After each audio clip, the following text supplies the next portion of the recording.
this is our last example for the curve sketching section. We're going to determine where the function's increasing and decreasing, where the graph is concave upward or downward. We use the first and second derivative test to infer any extrema. And we'll use our sign charts for f prime and f double prime to infer points of inflection and those extrema as well. And we want to graph the function. Now, when we're trying to graph the function, it's also helpful to have any x and y intercepts. We know the y-intercept comes from substituting x equals 0. So I'll just evaluate the function at 0. And sine of 0 is 0. So when x is 0, y is 0. Now, this function is also equal to 0 at a number of other values. And it might not be easy to see when you've got that sine of 2x right there. But remember, sine of 2x is actually 2 times sine of x times cosine of x. Now, if you remember that, when you look at this expression, you can factor it. Both of these terms have a 2 sine of x in common. 2 sine of x times 1 gives us that first term, and then 2 sine of x times a cosine of x gives us the second term. So f of x will equal 0 when 2 times sine of x equals 0, or when cosine of x is equal to -1. Now, sine of x is equal to 0 at a lot of places, at all of the multiples of pi. So this is when x equals n pi, where n is an integer. And then cosine equals 0, or -1. Remember, cosine looks like this. Whenever x equals pi, and then it's going to repeat every 2 pi. So we're going to add 2 pi times n, where n is an integer. So those are the 0 values of this function. So if I want to start graphing,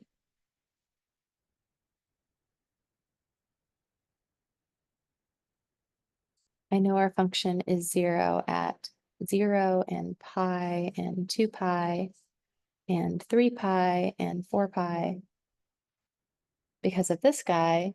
And then this, we're starting at pi and then we're adding 2 pi. So we're going to be at pi and 3 pi and 5 pi and 7 pi. But those values are actually already covered by these. So really all the zeros are going to be at the multiples of pi. These are kind of redundant when we already have these. So I know our function is going to cross the x-axis at those points, and the y-intercept is 0. Say, okay, now I want to find out where the function is increasing or decreasing, and that requires computing the derivative and setting it equal to 0. So we will do that first. We say f prime is the derivative with respect to x of 2 times sine of x plus sine of 2x. And the derivative of sine of x is cosine of x. So we're going to get 2 times cosine of x here. And this one requires the chain rule. The derivative of sine is cosine. Put the inside function back inside. Inside function is 2x. And then we multiply by the derivative of the inside by the chain rule. The derivative of 2x is just an extra 2. So we've got a 2 cosine of x here and a cosine of 2x there. Now, cosine of 2x has a lot of different identities associated with it. I'm trying to remember what they are. Cosine of 2x is 1/2. Is it cosine squared? Actually, I think this is what I'm thinking of. Cosine squared x is 1/2 of 1. It's either plus or minus cosine of 2x. And I don't remember. When x equals 0, and we should get a 1 here, so that must be a positive sign. So cosine squared x is 1/2 of this. If I substitute 0, I get 1 plus 1 is 2. 2 times 1/2 is 1. So that's satisfied. With this identity in mind, I can solve for cosine of 2x in terms of cosine squared. So we'll multiply both sides by 2. Subtract 1 from both sides. And we'll have cosine of 2x is this 2 cosine squared x minus 1. that I can substitute here, and then we'll have something that's quadratic in form. And when we have something that's quadratic in form, we might be able to set it equal to 0 and solve for x, which is what we need to do in order to find the critical points of our function. So let's do that. I think that's for a different problem. So f prime of x was 2 cosine of x plus 2 times cosine of 2x. And cosine of 2x turned out to be 2 cosine squared x minus 1. So I have 2 times cosine squared x minus 1 plus cosine of x minus 1 equals f prime. So I'm just factoring out the 2 from these guys. I put the cosine squared term first and the cosine terms and then the 1. So this is quadratic in form because I've got a cosine squared here and a cosine there. So we can factor by using what's called the AC method. We're looking for two numbers that have a product of a times c, where a and c are the coefficients of the cosine squared and the 1 or the constant term. So that the a is the 2 and the c is the negative 1. So this is a times our function squared plus b times our function plus c. So in this case, our product needs to be negative 2. And we want a sum of 1. Can we even do that? I don't think so. I don't know. I don't think it factors.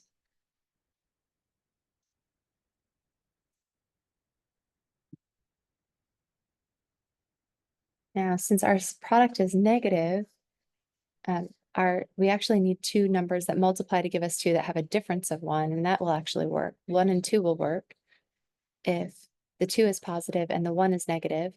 Negative 1 times 2 is negative 2, and negative 1 plus 2 is 1. So those are the coefficients that we're looking for, or not coefficients, constants that we're looking for. Oops, I'm sorry. Now with the AC method, this is how we do it. Got that 2 over here. And this 2 cosine squared x is going to stay there. And this cosine of x is going to be replaced by negative cosine of x plus 2 cosine of x. And you can put those in any order you want. I'm going to put the 2 cosine of x with this other 2 cosine squared x because they already have a factor of 2 cosine of x in common.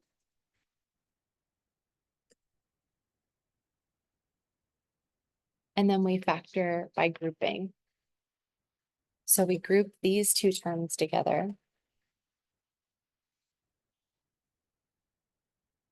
And we group these two terms together. Don't forget a plus in between, otherwise it looks like you're multiplying them, right? And then you factor out anything that these two have in common. So you have a 2 times, and then when you look at these two terms, you say they both have a 2 cosine of x in common. So let's factor that out. And then you just say to yourself, 2 cosine of x times what gives us 2 cosine squared x? Well, just one more cosine of x. And then 2 cosine of x times what gives you the 2 cosine of x, just a plus 1. And now when we're factoring something out from this second expression, our hope is that when we're done, we're going to have a cosine of x plus 1 there.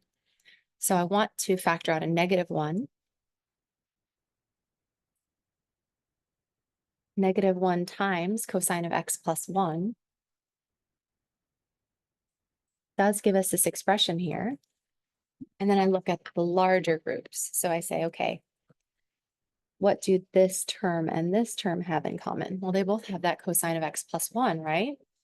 So you can factor that out. Then you say, well, what do I multiply cosine of x plus 1 by to get this? Well, the missing factor is the 2 cosine of x. And then you say, well, 2 cosine of x plus 1 times what will give us the second term? It's just the negative 1 that's missing this time. So that is our f prime.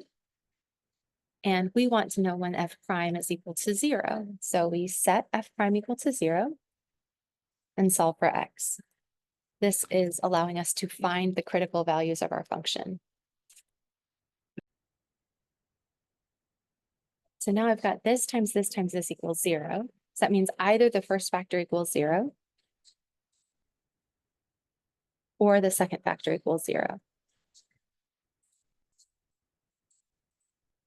And that means cosine of x equals -1, or in this case, cosine of x equals 1/2. The cosine of x looks like this. And it has a value of -1 at x equals pi. So that equation has a solution x equals pi in the interval from 0 to 2 pi, but then the function repeats itself.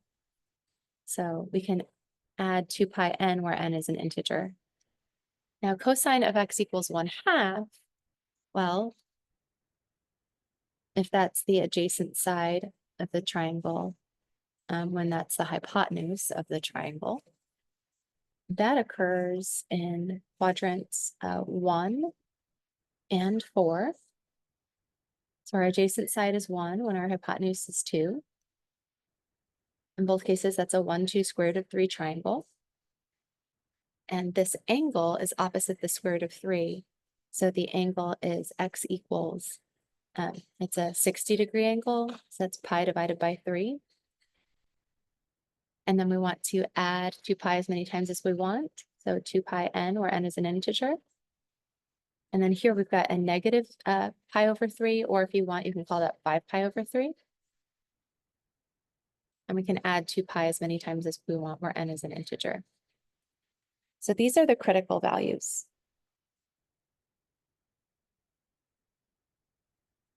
We've got 3 x values on the interval from 0 to 2 pi, and then the function repeats itself.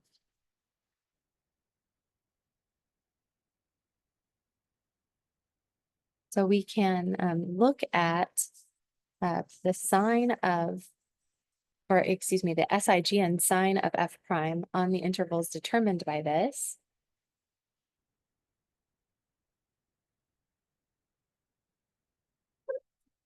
Bless you. So pi over 3 is here. And then pi is here. And then 5 pi over 3 is here. And I guess I really just want to focus on the interval from 0 to 2 pi. I wonder if that's wise. Like, can we do that? Okay, I might be making a bad choice here, but I decided to just focus on the interval from 0 to 2 pi. So it's possible that I really shouldn't have done that. But if I list the critical numbers, pi over 3, pi, and 5 pi over 3, that gives me 1, 2, 3, 4 intervals on the interval from 0 to 2 pi. I'm interested in the sign of f prime. F prime is this factor times that factor. So it's 2 times cosine of x plus 1 times 2 times the cosine of x minus 1. And I want to choose some numbers in between these x values to substitute into these factors to find the sign of each of these factors on these intervals.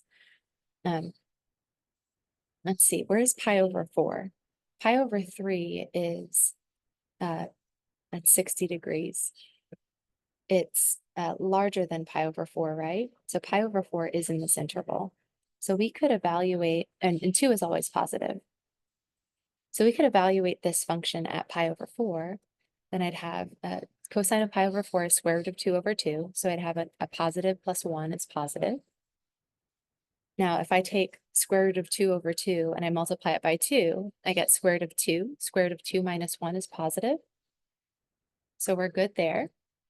And then over here, we're between 60 degrees and 180 degrees. So I guess I could use 3 pi over 4. So that's like 120 degrees, right? At 3 pi over 4, our cosine is negative square root of 2 over 2. And I actually don't remember the value of that. So I'm just going to say cosine of 3 pi over 4 plus 1 is negative square root of 2 over 2 plus 1. And 2 times cosine of 3 pi over 4 plus 1 is negative square root of 2 plus 1. This is definitely negative. So I know that this value is negative on that interval. but I'm not really sure about this one because I don't actually know what square root of 2 over 2 is.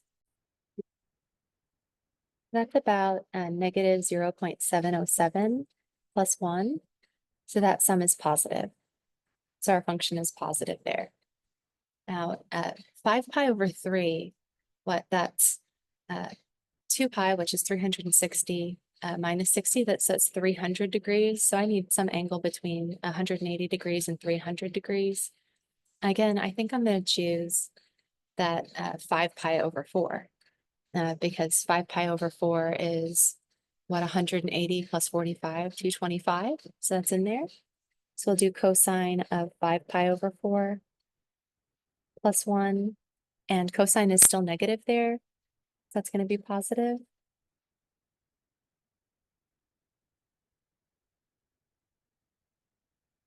And we're going to get the same thing here. We need a negative value.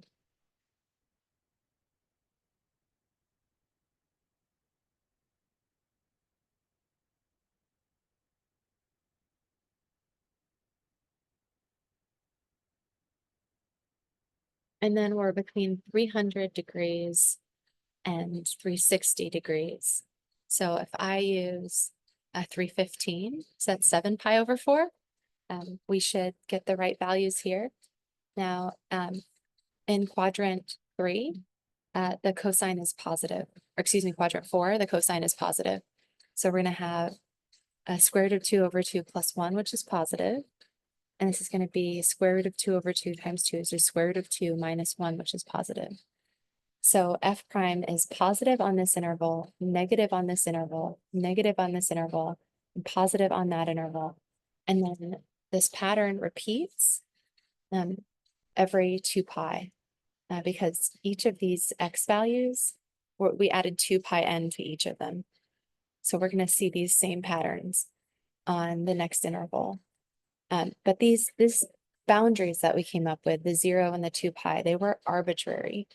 The next critical value would be, well, do we have any? We go from pi to 3 pi would be the next one. And here, and then if I'm subtracting pi, it'd be negative pi on the other side. Here I would have 3 over pi plus 6 over pi is, or sorry, pi over 3 plus 6 pi over 3 is 7 pi over 3. That's going to be on the other side here. And then this 5 pi over 3 plus 2 pi is going to be 5 pi over 3 plus 6 pi over 3, which would be 11 pi over 3.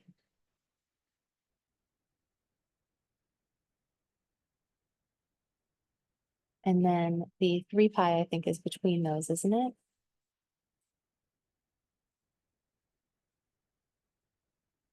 Okay, so these are not actually critical values, but I chose them because I know that my traditional trig functions are periodic with a period of 2 pi.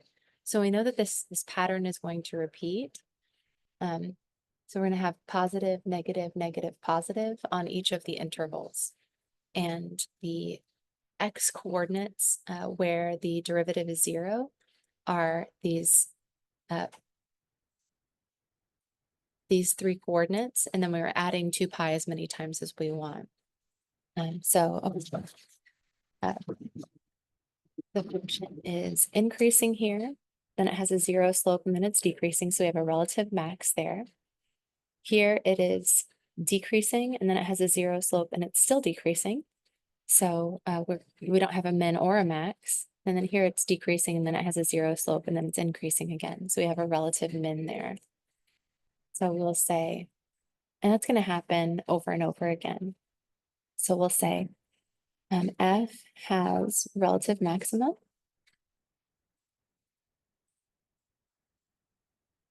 of f of pi over 3 plus 2 pi n, which is 2 times sine of pi over 3 plus sine of 2 times pi over 3 plus 2 pi n.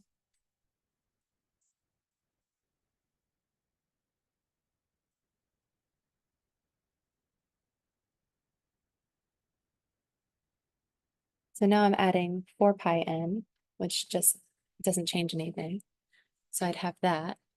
And then I can find those values by drawing appropriate triangles. Pi over 3 is a 60-degree angle. This is a 1, 2 square root of 3 triangle. The sine value there is square root of 3 divided by 2. So those 2's will reduce. And 2 pi over 3 is just going to be on the other side. We'll have a 60-degree angle here. And that's going to be 1, 2 square root of 3 triangle as well, but the sign is still positive there. So I've got square root of 3 plus a half of the square root of 3, so that's 3 halves of the square root of 3. That's our relative max.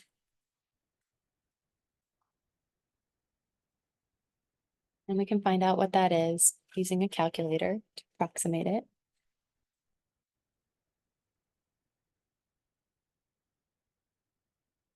And then we have these flat spots at the odd multiples of pi, right? So you have pi times 2n plus 1.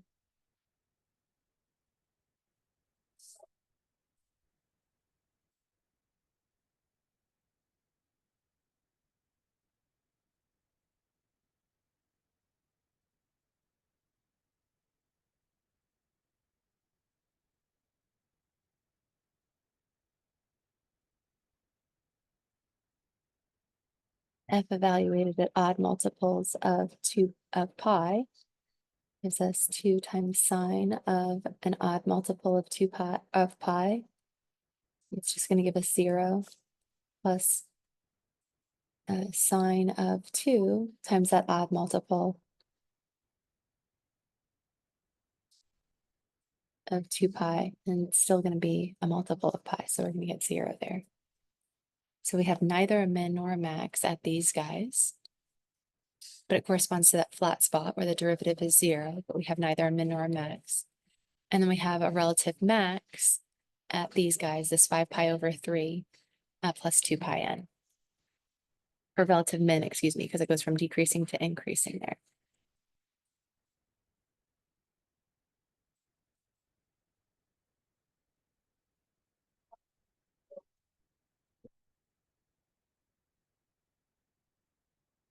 So we get 2 times sine of 5 pi over 3. Adding 2 pi n doesn't do anything, so I won't include that. And then we've got plus sine of 2 times 5 pi over 3 plus the 4 pi n, which doesn't change anything either.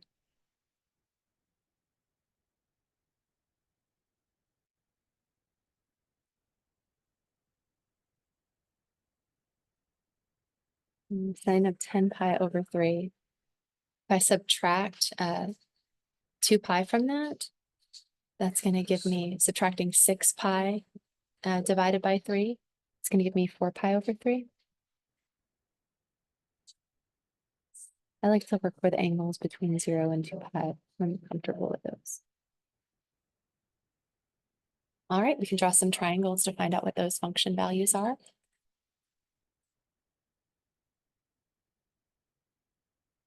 Five pi over 3 is here. That's a 60-degree reference angle. So this is a 1, 2 square root of 3 triangle. The y value is negative. So we're going to have 2 times negative square root of 3 divided by 2. Those 2's reduce. And then 4 pi over 3 is over here, also a 60-degree reference angle. Negative square root of 3, negative 1, and 2 for our sides, our directed side lengths. And the sine value is the negative square root of 3 over 2. So we end up with negative 3 root 3 divided by 2. And I don't know what that is, but I'm going to approximate it. It's the same number as we got right there, but it's negative, right? Same magnitude. So when I use my calculator, that's approximately 2.6. So we have relative max of 2.6, relative min of negative 2.6, and a flat spot that's neither a max nor a min, where the y values are all 0. And our function's going to be increasing on intervals at the ends here, and then it's decreasing on this interval and that interval. So I guess I need to find sort of the endpoints of that interval. That 0 and 2 pi were sort of arbitrary. I just made those up. So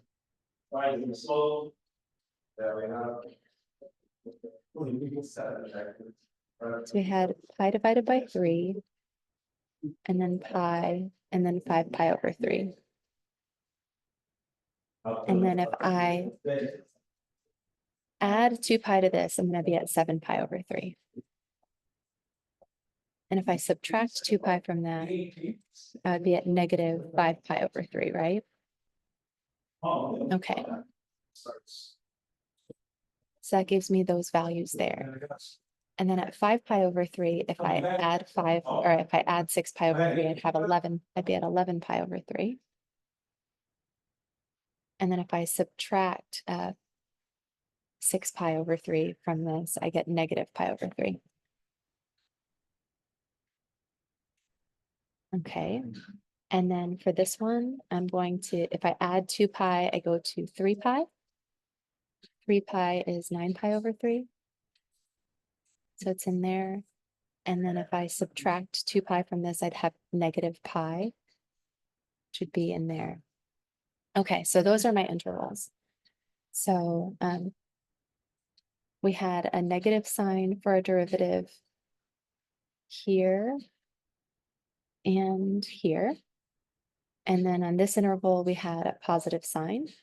And then on this interval, we had a positive sign as well. And that pattern should repeat. So we should have negative, negative, positive, negative, negative, positive, and it should continue in that way. So where's the function increasing? Oh my gosh.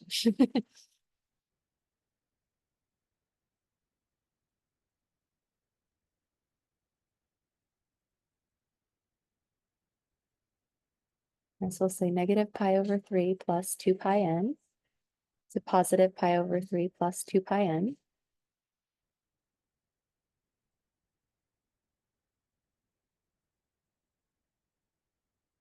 F is increasing.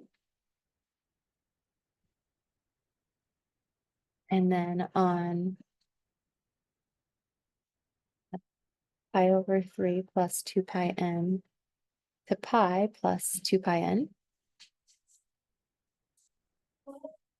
F is decreasing.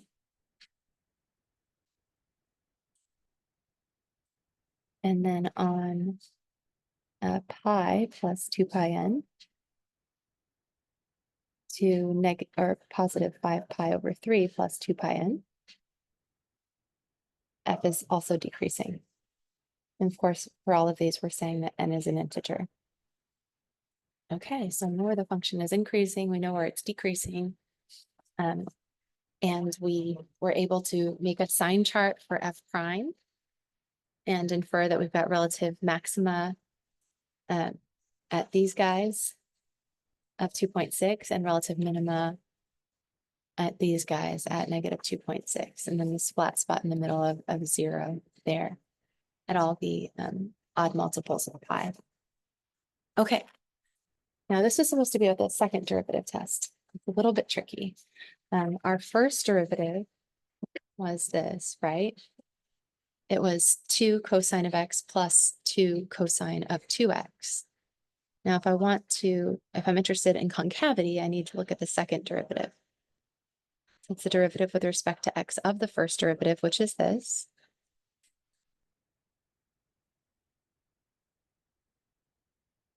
The derivative of cosine is negative sine.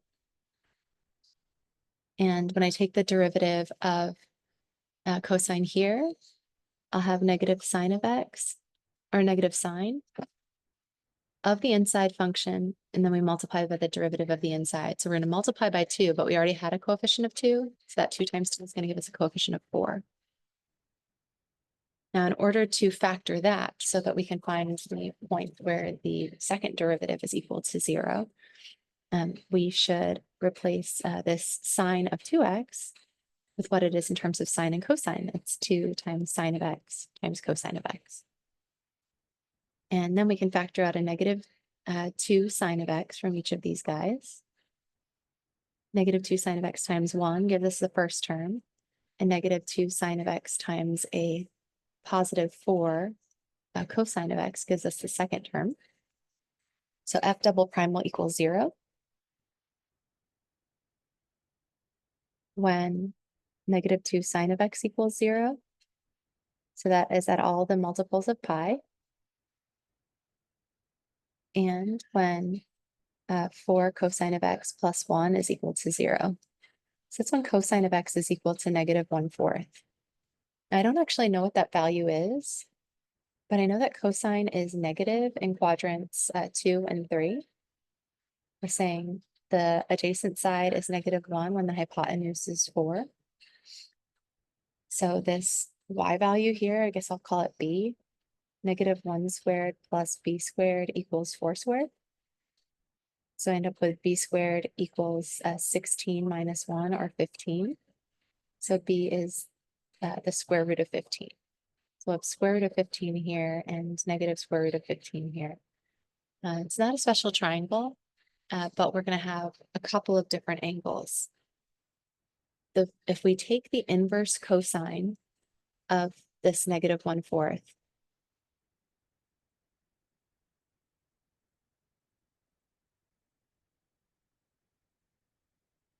it's going to give us this value. It's the angle from here to here. Now, in order to get the second value of x, I need to add this angle here. So the second value of x is going to be pi plus that angle. Goodness, how do I figure out what to do? So I'll have pi plus the reference angle. And that reference angle is the pi minus the arc cosine of a negative 1/4, because the arc cosine of negative 1/4 is going to give me that angle. So I end up with x equals 2 pi minus the arc cosine of negative 1/4. And I don't know what that is, but it's just a number between, well, actually, I don't know. Anyway, it's just a number. So we're going to have 2 pi minus that number here, and then that number here for our x values. And then we want those to repeat as many times as necessary. So we'll have this plus 2 pi n, and then this plus 2 pi n.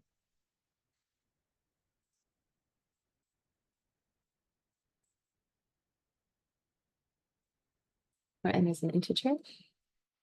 If I take this and I add 2 pi n,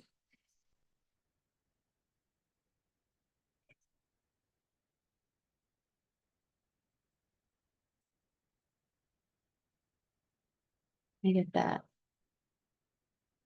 It doesn't really help us. Doesn't really simplify much, does it?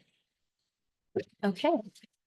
So those are the x values where the second derivative is 0. And you might say, okay, well,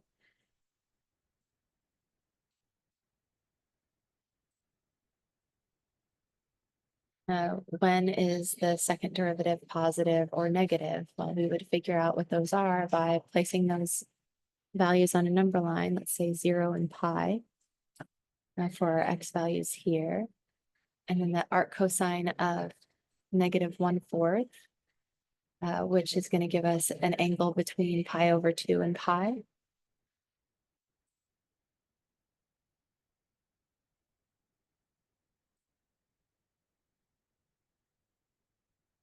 And then this number, 2 pi.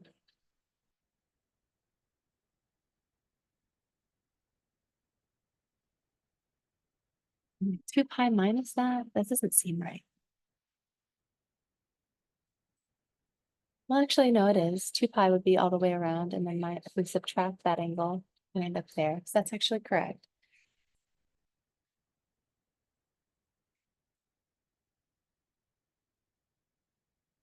And so these are our intervals there, there, and there. Oh my goodness. This is going to be a pain in the behind. I think it's taking too long. I just want to graph it and see. I was going to try to graph it by hand, but with all those trig functions and everything that is necessary for just factoring and then setting those factors equal to 0 and then looking at the intervals of interest, it's getting a little bit confusing.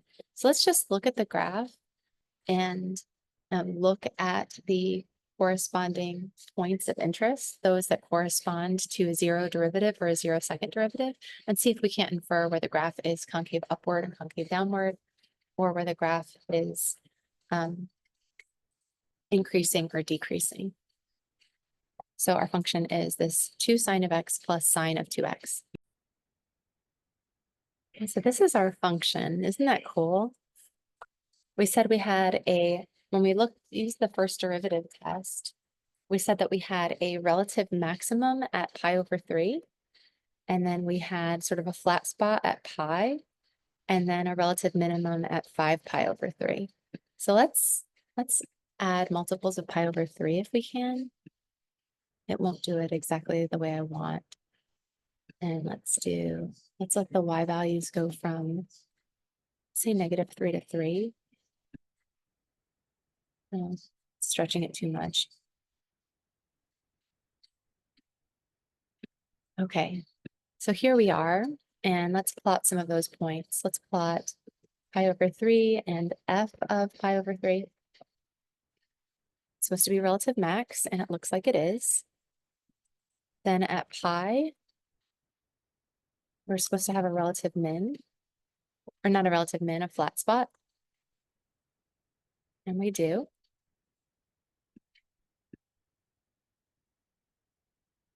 And then at 5 pi over 3, we're supposed to have something very similar. It's a min rather than a max. Yep, and that's what we get. We have a max, a flat spot, and then a min. And then we have a max and a flat spot and then a min. And we also said that when we started this, we found the intercepts of the function. I don't know where that page went. That our function value is equal to 0 at all of the multiples of pi, and that's actually what we see here. So our intuition was correct. Function values are 0 at multiples of pi, and this is what we have. Now I'm also looking for points of inflection. Now just visually, I can see that my graph is concave down from here to here, and then it looks like it's concave up here, and then concave down on the other side, and then at some point it switches from concave down to concave up. So my points of inflection should be on over here and here. And when we did that calculation with the second derivative, we said that the second derivative is 0 at the multiples of pi, which is here, and also at this arc cosine of -1/4. So let's find the arc cosine of -1/4. And then the function value at arc cosine of -1/4.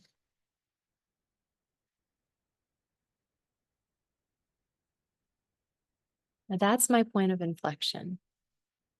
And then the claim was that the other one is at 2 pi minus that value.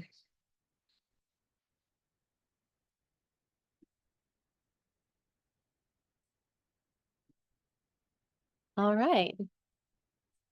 And then if we look at our graph, it looks like it repeats itself, right? It repeats itself every 2 pi as we would expect. So it looks like our graph is concave downward here, concave upward here, concave downward here, concave upward here. And I think it also switches concavity at these multiples of 2 pi.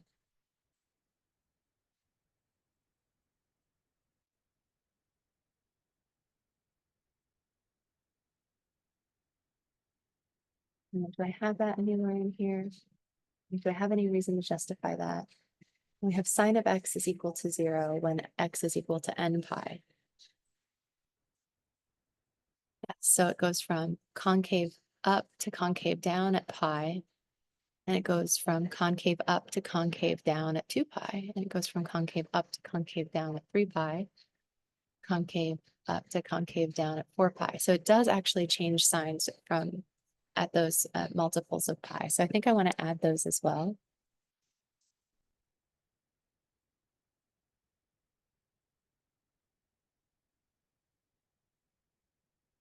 Those are points of inflection, and I wanted to graph my points of inflection in a different color.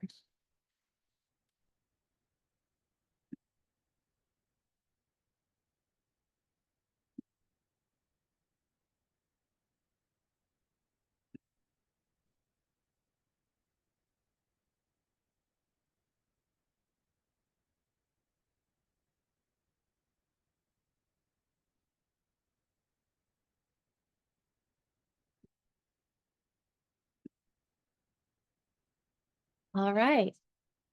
So I think we've done it. I think we found everything that we were asked to find. The question said, when is the function increasing? We'll say the function is increasing on the interval from 0 to pi over 3. And then the next time it's decreasing from pi over 3 to pi. And then pi to 5 pi over 3. And then from 5 pi over 3 to 2 pi.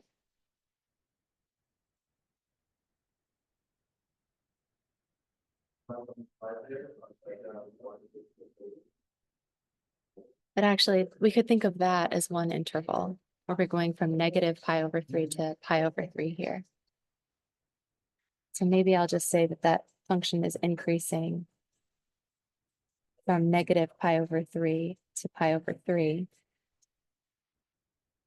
decreasing from here to here, and then increasing from 5 pi over 3 to 7 pi over 3.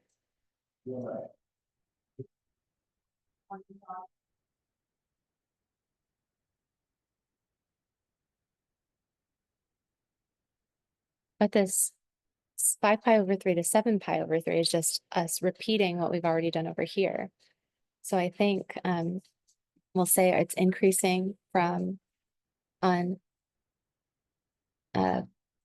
just one interval, increasing from negative pi over 3 plus 2 pi n to positive pi over 3 plus 2 pi n, where n is an integer. So that's this interval, and this one, and everyone after that that's similar. And then it's decreasing from here to here. So it's decreasing from pi over 3 plus 2 pi n to pi plus 2 pi n. And then from pi plus 2 pi n to 5 pi over 3 plus 2 pi n. So from here to here, and then here to there. And then where is it concave upward and concave downward? I'm writing all of this on my paper. It's concave upward from, let's say, let's just focus on this interval from 0 to 2 pi now. It's concave downward from 0 to this value, which is the arc cosine of negative 1/4.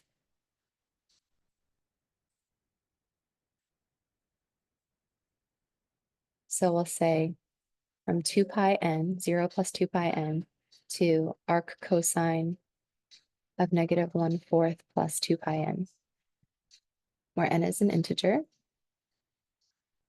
It's concave downward, and then it's concave upward from arc cosine of negative 1/4 plus 2 pi n to pi plus 2 pi n, where n is an integer. Concave downward again from pi to this value.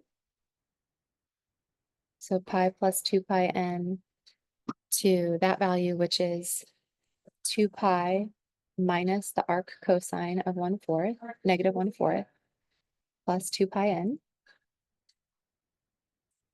And then it's going to be concave upward on that last interval.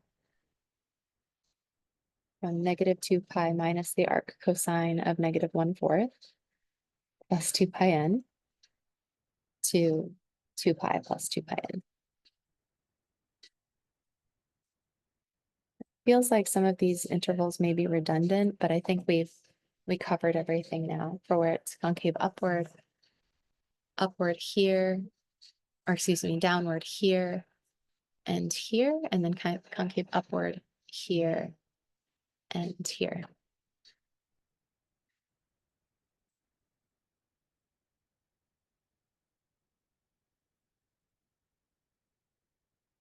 All right.